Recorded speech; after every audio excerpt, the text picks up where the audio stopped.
The Gardener by E.F.Benson and read by Christopher Halton.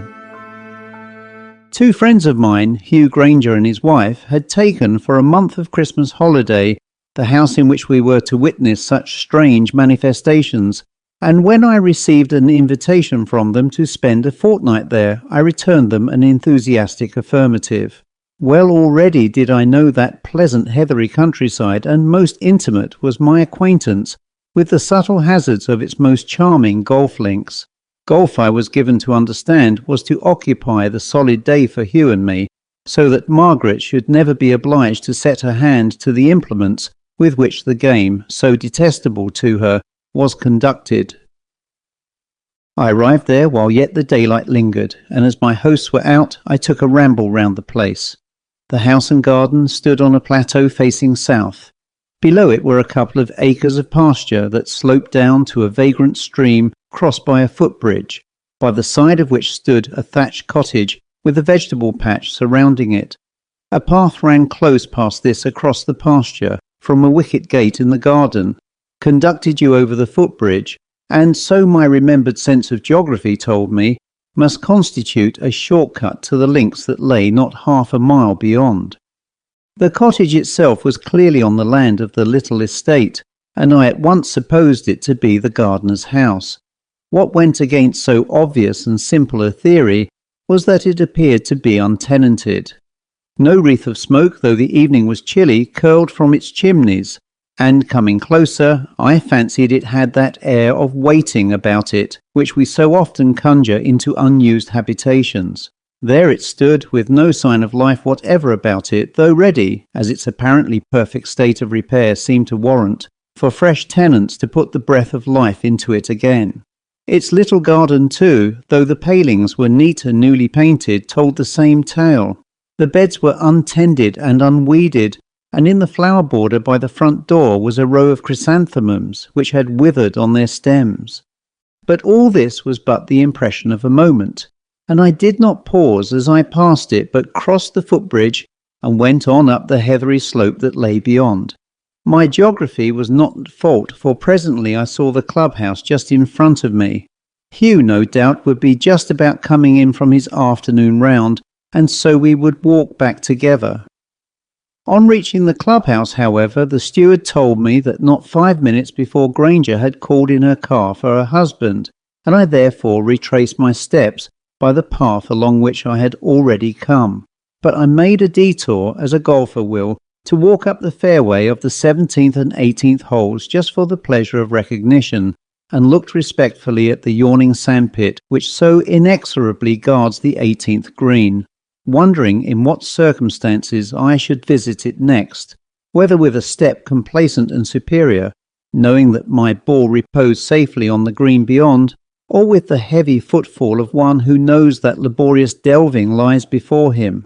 The light of the winter evening had faded fast, and when I crossed the footbridge on my return, the dusk had gathered. To my right, just beside the path, lay the cottage, the whitewashed walls of which gleamed whitely in the gloaming, and as I turned my glance back from it to the rather narrow plank which bridged the stream, I thought I caught out of the tail of my eye some light from one of its windows, which thus disproved my theory that it was untenanted. But when I looked directly at it again, I saw that I was mistaken. Some reflection in the glass of the red lines of sunset in the west must have deceived me, for in the inclement twilight it looked more desolate than ever. Yet I lingered by the wicket gate in its low palings, for though all exterior evidence bore witness to its emptiness, some inexplicable feeling assured me quite irrationally that this was not so, and that there was somebody there. Certainly there was nobody visible, but so this absurd idea informed me, he might be at the back of the cottage, concealed from me by the intervening structure. And still oddly, still unreasonably, it became a matter of importance to my mind to ascertain whether this was so or not. So clearly had my perceptions told me that the place was empty, and so firmly had some conviction assured me that it was tenanted. To cover my inquisitiveness, in case there was someone there, I could inquire whether this path was a short cut to the house at which I was staying, and rather rebelling at what I was doing, I went through the small garden and rapped at the door. There was no answer, and after waiting for a response to a second summons, and having tried the door and found it locked, I made the circuit of the house. Of course there was no one there, and I told myself that I was just like a man who looks under his bed for a burglar and would be beyond measure astonished if he found one. My hosts were at the house when I arrived, and we spent a cheerful 2 hours before dinner in such desultory and eager conversation as is proper between friends who have not met for some time. Between Hugh Grainger and his wife, it is always impossible to light on a subject which does not vividly interest one or other of them, and golf, politics, the needs of Russia, cooking, ghosts, the possible victory over Mount Everest, and the income tax were among the topics which we passionately discussed. With all these plates spinning, it was easy to whip up any one of them, and the subject of spooks generally was lighted upon again and again. "Margaret is on the high road to madness," remarked Hugh on one of these occasions, "for she has begun using Planchette. If you use Planchette for 6 months, I'm told, most careful doctors will conscientiously certify you as insane. She's got 5 months more before she goes to Bedlam." "Does it work?" I asked. "Yes, it says most interesting things," said Margaret. "It says things that never entered my head. We'll try it tonight." "Oh, not tonight," said Hugh. "Let's have an evening off." Margaret disregarded this. "It's no use asking Planchette questions," she went on, "because there is in your mind some sort of answer to them. If I ask whether it will be fine tomorrow, for instance, it is probably I, though indeed I don't mean to push, who makes the pencil say yes." "And then it usually rains," remarked Hugh. "Not always, don't interrupt. The interesting thing is to let the pencil write what it chooses. Very often it only makes loops and curves, though they may mean something, and every now and then a word comes, of the significance of which I have no idea whatever, so I clearly couldn't have suggested it. Yesterday evening, for instance, it wrote gardener over and over again. Now what did that mean? The gardener here is a Methodist with a chin beard. Could it have meant him? Oh, it's time to dress. Please don't be late, my cook is so sensitive about soup." We rose, and some connection of ideas about gardener linked itself up in my mind. "By the way, what's that cottage in the field by the footbridge?" I asked. "Is that the gardener's cottage?" "It used to be," said Hugh, "but the chin-beard doesn't live there. In fact, nobody lives there. It's empty. If I was owner here, I should put the chin-beard into it and take the rent off his wages. Some people have no idea of economy. Why did you ask?" I saw Margaret was looking at me rather attentively. "Curiosity," I said, "idle curiosity." "I don't believe it was," said she. "But it was," I said. "It was idle curiosity to know whether the house was inhabited. As I passed it going down to the clubhouse, I felt sure it was empty, but coming back I felt so sure that there was someone there that I rapped at the door, and indeed walked round it." Hugh had preceded us upstairs as she lingered a little. "And there was no one there?" she asked.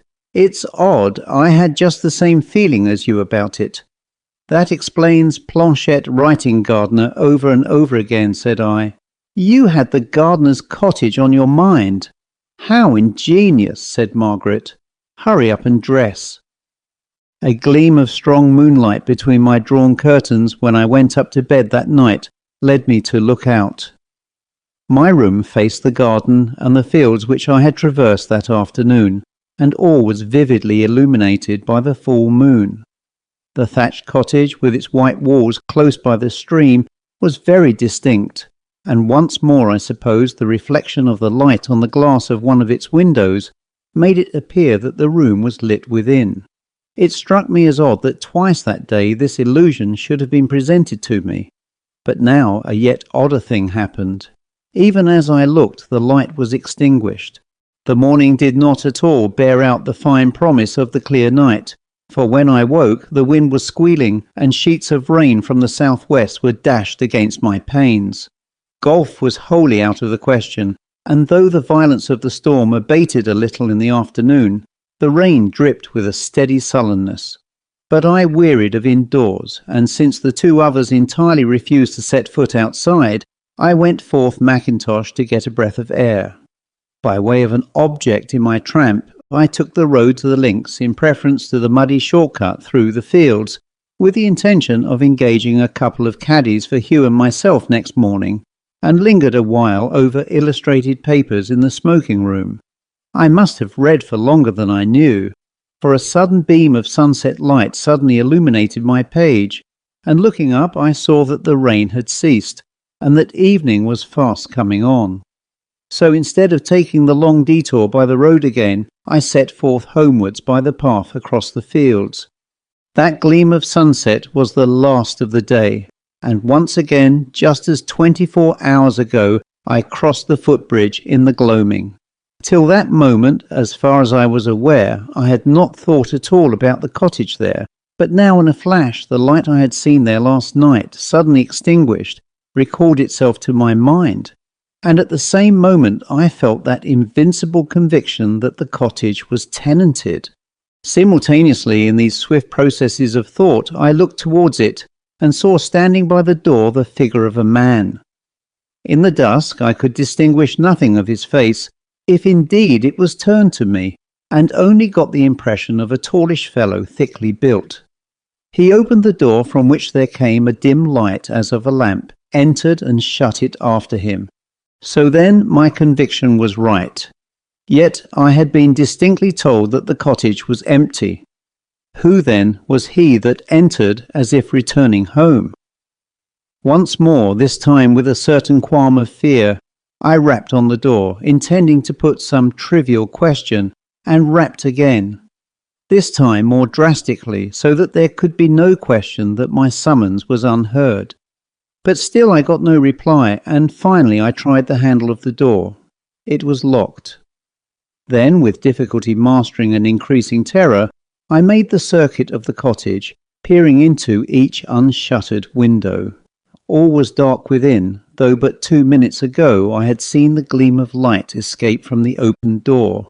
Just because some chain of conjecture was beginning to form itself in my mind, I made no allusion to this odd adventure, and after dinner Margaret, amid protests from Hugh, got out the Planchette which had persisted in writing Gardner. My surmise was of course utterly fantastic, but I wanted to convey no suggestion of any sort to Margaret. For a long time the pencil skated over her paper, making loops and curves and peaks like a temperature chart, and she had begun to yawn and weary over her experiment before any coherent word emerged, and then, in the oddest way, her head nodded forward and she seemed to have fallen asleep. Hugh looked up from his book and spoke in a whisper to me. "She fell asleep the other night over it," he said. Margaret's eyes were closed, and she breathed the long, quiet breaths of slumber. And then her hand began to move with a curious firmness. Right across the big sheet of paper went a level line of writing, and at the end her hand stopped with a jerk and she woke. She looked at the paper. "Hullo," she said. "One of you has been playing a trick on me." We assured her that this was not so, and she read what she had written. "Gardener, gardener," it ran. "I am the gardener. I want to come in. I can't find her here." "Oh, Lord, that gardener again," said Hugh. Looking up from the paper, I saw Margaret's eyes fixed on mine, and even before she spoke, I knew what her thought was. "Did you come home by the empty cottage?" she asked. "Yes, why?" "Still empty," she said in a low voice. Or anything else?" I did not want to tell her just what I had seen, or what at any rate I thought I had seen. If there was going to be anything odd, anything worth observation, it was far better that our respective impressions should not fortify each other. I tapped again, and there was no answer, I said. Presently there was a move to bed. Margaret initiated it, and after she had gone upstairs, Hugh and I went to the front door to interrogate the weather. Once more the moon shone in a clear sky, and we strolled out along the flagged path that fronted the house.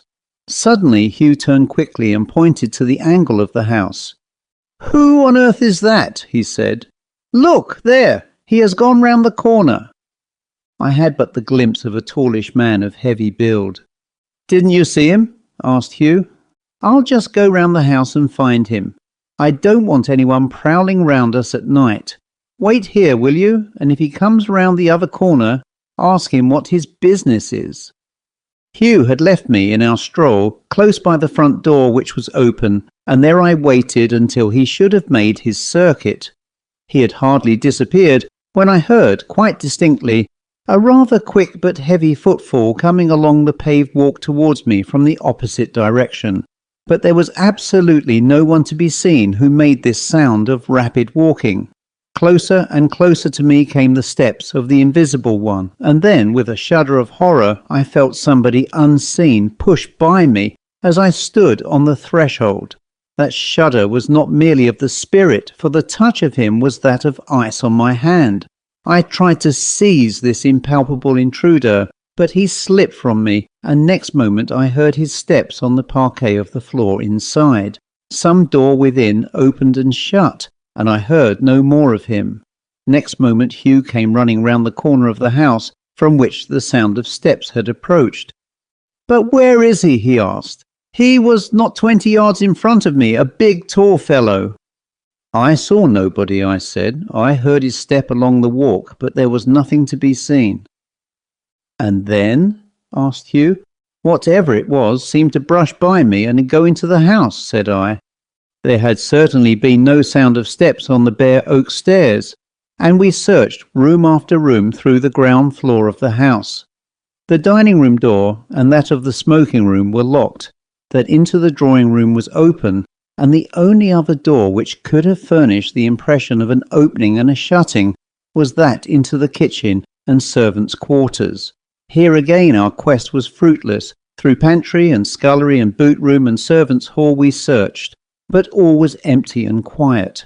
Finally we came to the kitchen, which too was empty. But by the fire there was set a rocking chair, and this was oscillating to and fro as if someone lately sitting there had just quitted it. There it stood gently rocking, and this seemed to convey the sense of a presence invisible now, more than even the sight of him who surely had been sitting there could have done. I remember wanting to steady it and stop it, and yet my hand refused to go forth to it. What we had seen, and in especial what we had not seen, would have been sufficient to furnish most people with a broken night, and assuredly I was not among the strong-minded exceptions. Long I lay wide-eyed and open-eared, and when at last I dozed, I was plucked from the borderland of sleep by the sound, muffled but unmistakable, of someone moving about the house. It occurred to me that the steps might be those of Hugh conducting a lonely exploration, but even while I wondered, a tap came at the door of communication between our rooms, and in answer to my response, it appeared that he had come to see whether it was I thus uneasily wandering. Even as we spoke, the step passed my door, and the stairs leading to the floor above creaked to its ascent. Next moment it sounded directly above our heads in some attics in the roof. "Those are not the servants' bedrooms," said Hugh. "No one sleeps there. Let us look once more. It must be somebody." With lit candles we made our stealthy way upstairs, and just when we were at the top of the flight, Hugh, a step ahead of me, uttered a sharp exclamation. "But something is passing by me," he said, and he clutched at the empty air. Even as he spoke, I experienced the same sensation, and the moment afterwards the stairs below us creaked again as the unseen passed down. All night long that sound of steps moved about the passages, as if someone was searching the house, and as I lay and listened, that message which had come through the pencil of the Planchette to Margaret's fingers occurred to me. "I want to come in. I cannot find her here." Indeed, someone had come in, and was sedulous in his search. He was the gardener, it would seem. But what gardener was this invisible seeker, and for whom did he seek? Even as when some bodily pain ceases, it is difficult to recall with any vividness what the pain was like.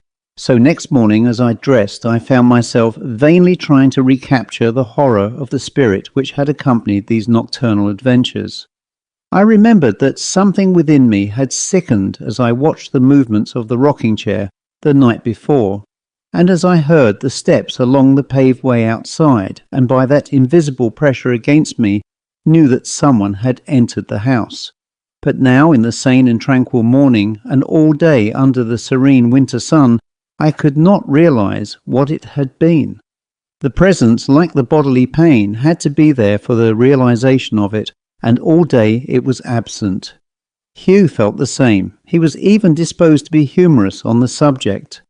"Well, he's had a good look," he said, "whoever he is and whomever he was looking for.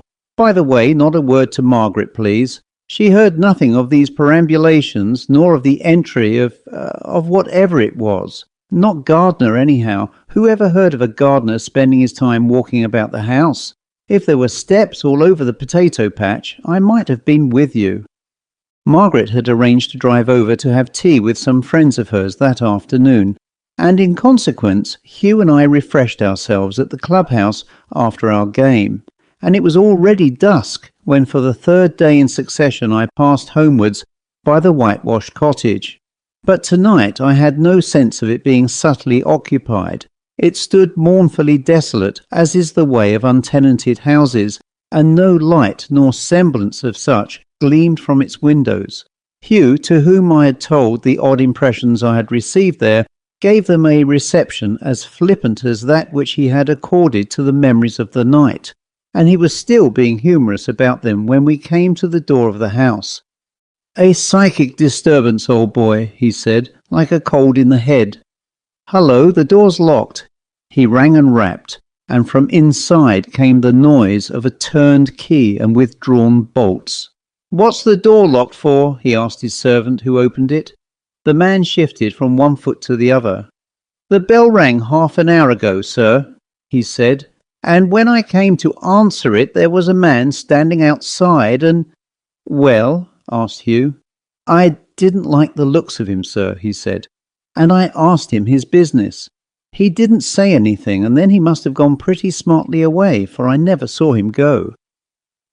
"Where did he seem to go?" asked Hugh, glancing at me. "I can't rightly say, sir. He didn't seem to go at all. Something seemed to brush by me." "That'll do," said Hugh rather sharply. Margaret had not come in from her visit, but when soon after the crunch of the motor wheels was heard, Hugh reiterated his wish that nothing should be said to her about the impression which now, apparently, a third person shared with us. She came in with a flush of excitement on her face.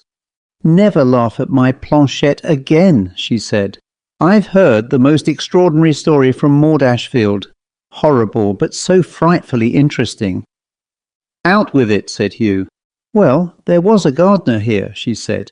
"He used to live at that little cottage by the footbridge, and when the family were up in London, he and his wife used to be caretakers and live here."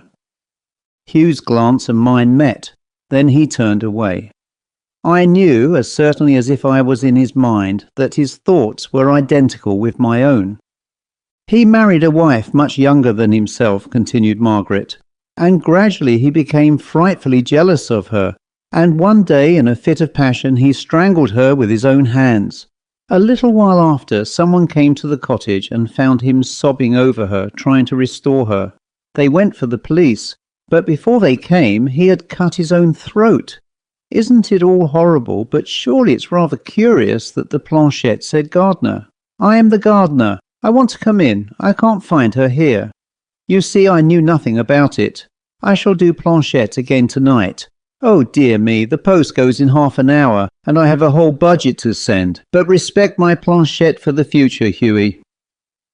We talked the situation out when she had gone, but Hugh, unwillingly convinced and yet unwilling to admit that something more than coincidence lay behind that Planchette nonsense, still insisted that Margaret should be told nothing of what we had heard and seen in the house last night, and of the strange visitor who again this evening, so we must conclude, had made his entry. "She'll be frightened," he said, "and she'll begin imagining things. As for the planchette, as likely as not it will do nothing but scribble and make loops. What's that? Yes, come in." There had come from somewhere in the room one sharp peremptory rap. I did not think it came from the door. But Hugh, when no response replied to his words of admittance, jumped up and opened it. He took a few steps into the hall outside and returned. "Didn't you hear it?" he asked. "Certainly. No one there?" "Not a soul." Hugh came back to the fireplace and rather irritably threw a cigarette which he had just lit into the fender. "That was rather a nasty jar," he observed. "And if you ask me whether I feel comfortable, I can tell you I never felt less comfortable in my life. I'm frightened, if you want to know, and I believe you are too." I hadn't the smallest intention of denying this, and he went on. "We've got to keep a hand on ourselves," he said. "There's nothing so infectious as fear, and Margaret mustn't catch it from us. But there's something more than our fear, you know. Something has got into the house and we're up against it. I never believed in such things before. Let's face it for a minute. What is it, anyhow?"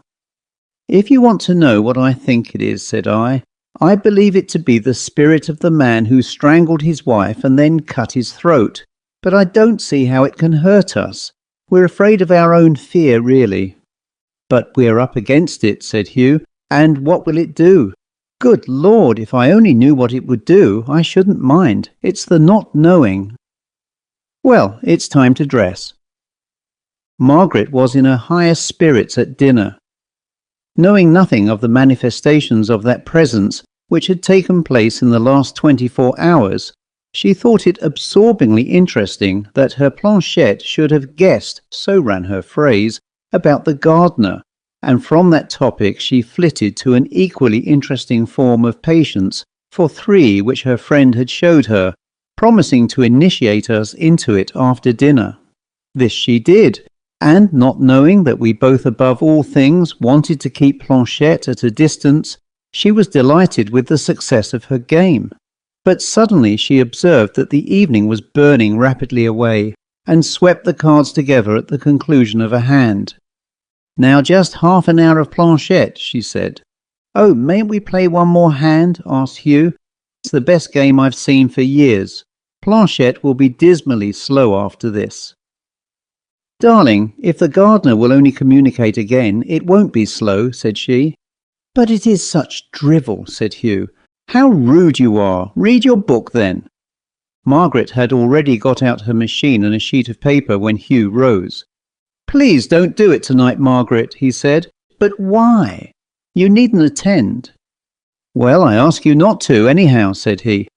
Margaret looked at him closely. "Hughie, you've got something on your mind," she said. "Out with it. I believe you're nervous. You think there is something queer about. What is it?"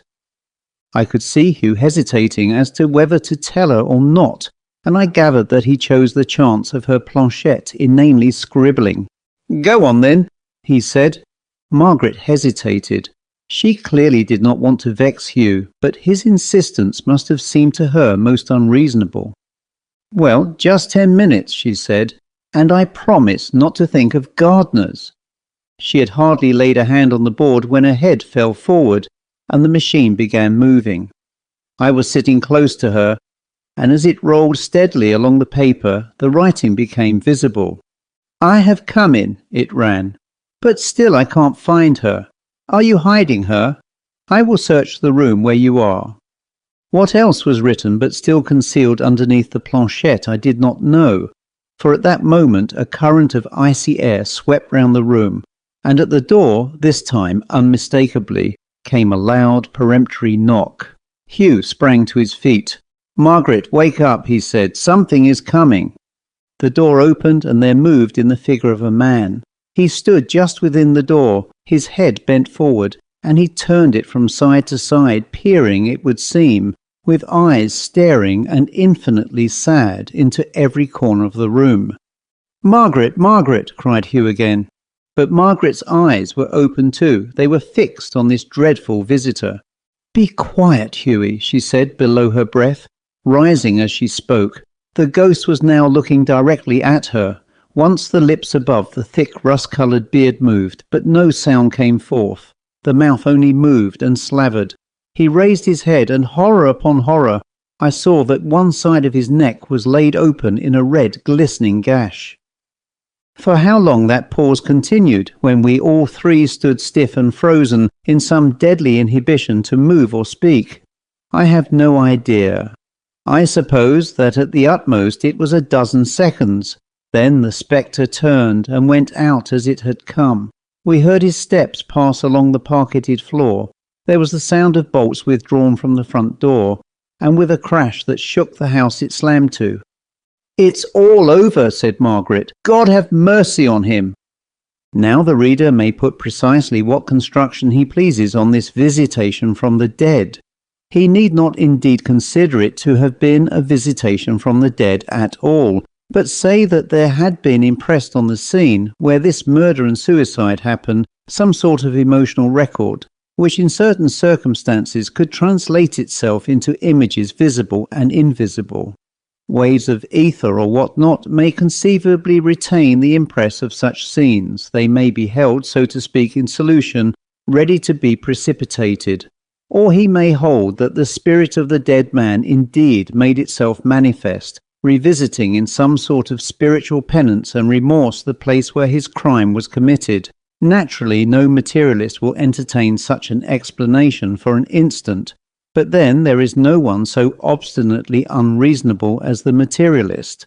Beyond doubt, a dreadful deed was done there, and Margaret's last utterance is not inapplicable. The end.